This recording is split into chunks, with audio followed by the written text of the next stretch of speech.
Cab book பண்ணு. Cab book பண்ணா என்னாச்சு? போடு. என்னாச்சு? எனக்கு உடம்பு முடியல, தூக்கமே வர மாட்டேங்குதுடா. தூக்கமா வர மாட்டா? ஆமா.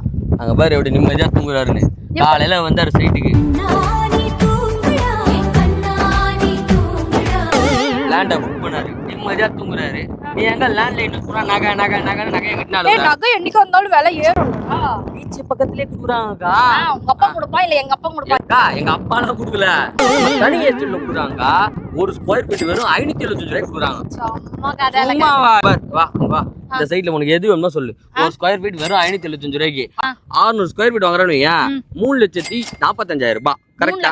ஆமா. கரெக்டா? 575 ரூபாய் போட்டா வருதா? அதுல 50% 1,72,000 ரூபாய் நீ குத்தா போதும். 72,500 படி படின்னு கேட்டியா? சரி விடு, கணக்குல கொஞ்சம் மிஸ்டேக். அது குத்தா மட்டும் போதும். பேலன்ஸ் காசுலாம் இஎம்ஐல பண்ணி தர மாட்டாங்க. பேலன்ஸ் என்ன இருக்கோ அது மாசம் மாசம் உன்னால எவ்வளவு முடிதா குத்தணும். ஆனா ஒரு வருஷம் லட்சம் அதெல்லாம் எதுவும் வேணாம். நீ பேங்க் எல்லாம் போன அவசியமே இல்லக்கா.